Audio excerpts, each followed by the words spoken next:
Hello guys, তোমরা সব দেখতে পাচ্ছ আমি একটা নতুন জায়গা নতুন লোকেশনে গিয়েছিলাম একটু আমার ইমার্জেন্সি কাজে। সেই কাজে যাওয়ার সময় আমি রাস্তায় দেখতে পারি এটা হলো চাকদা বাস স্ট্যান্ড।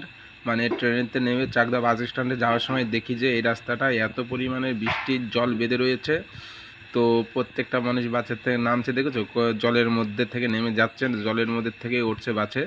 তো আমি সেই সময়টা একটু খেয়াল করে এই শ্যুটটা করে নিলাম। চাকদা বাস স্ট্যান্ডে প্রায় মানুষের হাঁটু সমানের জল বেঁধে রয়েছে রাস্তার ওপেন রাস্তায়।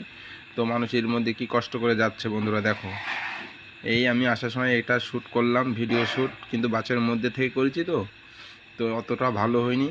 তো ঠিক আছে, তোমরা দেখবে, লাইক করবে, শেয়ার করবে, আর তোমাদের মতামত জানাবে যে জায়গাটা কোথায় হতে এই জায়গাটা কি পরিস্থিতিতে আছে। আমি আরও ডিটেল তোমাদের জানাবো, আরও দেখাবো। এখন এই ভিডিওটায় তোমাদের জন্য শুধু এইটুকুনি আমি দিলাম, সবাই দেখবে এই ভিডিওটা, ঠিক আছে। এই যে চাকদা বাস স্ট্যান্ড আমি ঢুকছি, মানে গেছিলাম চাকদার নিমতলায়। ওখান থেকে আসার সময় দেখতে পারলাম যে চাকদা স্টেশনের পাশ দিয়ে বা কি বাস স্ট্যান্ডের পাশ দিয়ে রাস্তায় মেলা দূরত্ব জল বেঁধে রয়েছে। ওভারব্রিজ থেকে বাদাই নিয়ে তোমার চাকদা বাস স্ট্যান্ড পর্যন্ত এরকম জল বেঁধে রয়েছে। আমি একটু কাছের থেকে শ্যুট করার চেষ্টা করছিলাম কিন্তু পারিনি।